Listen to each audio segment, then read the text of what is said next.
Good morning, everyone. Well, in southeast Nebraska, we've avoided seeing the severe storms that folks in the central and western part of the state have seen the last couple of days. But I think today our luck runs out. I do expect some severe storms to pop up in our area. Now, nothing to worry about from 8 a.m. until 2 o'clock. Just stray showers around. Got to mention a chance of rain, but nothing big. And we're just talking about some stray showers. There are definitely going to be some that are going to stay dry. When we need to start paying attention to the weather is 2 o'clock, because as early as 2 o'clock is when we could see some thunderstorms pop up, and these storms are looking like they're going to be strong ones and possibly severe. Now, one thing we are seeing in the latest high resolution modeling is a better chance for these scattered storms in the northeastern part of the area. Once these storms fire up, they're going to push to the north and east. So it all depends on exactly where these storms fire up. And this model in particular says the storms are going to pop up right around Lincoln and then push to the north and east. So I do have to mention this afternoon into the evening hours, some, particularly in the southwestern part of the area, could miss out on the storms.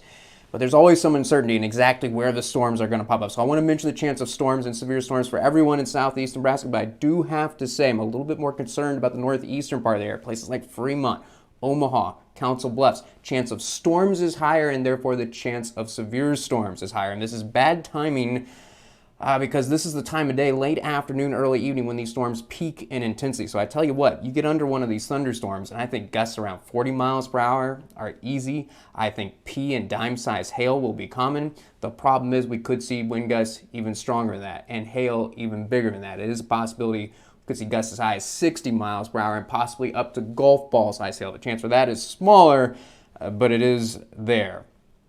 And a flat out breezy, even if you don't get a thunderstorm, it's just going to be a breezy day with gusts 20-25 miles per hour being common, and most of us seeing highs in the low 80s. Let's continue to track of these storms. Still have to mention chance of storms, possibly severe storms at 6 o'clock, but mainly in the northeastern part of the area by 6 o'clock. A lot of us will be drying out, especially Lincoln and down to the south and west. And I do think by 8 o'clock this evening, the storms will be pushing out of the area, therefore the chance of severe storms coming to an end. And I tell you what, it's good news after 8 o'clock, because I'm going to show you at 10 o'clock and midnight, I'm going to mention the chance for some stray showers, but largely dry. The chance of rain very small after 8 o'clock. So, to summarize, we're looking at a window from 2 o'clock this afternoon to as late as 8 o'clock this evening, when we're expecting scattered showers and thunderstorms. Now, because we're talking about scattered showers and storms, I do think some are going to miss out on the rain. And that's what we're highlighting on this map, where those scattered storms are most likely. And therefore, wherever the storms are most likely, that's where the highest chance of severe storms is. So the highest chance, the most likely place where we're going to see storms and possibly severe storms, Fremont, Omaha, Council Bluffs. The chance for storms, and therefore severe storms, is smaller, Columbus and Lincoln, but still want to mention a chance.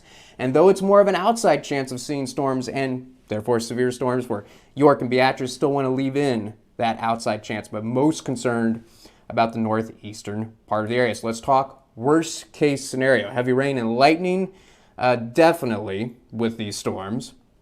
And as I mentioned, I think pea-sized hail, dime-sized hail, pretty good chance of that, and gusts 40 miles per hour. But in the worst case, it is possible we could see up to golf ball size hail and wind gusts up to 60 miles per hour. And unfortunately, can't rule out an EF0 or EF1 tornado popping up.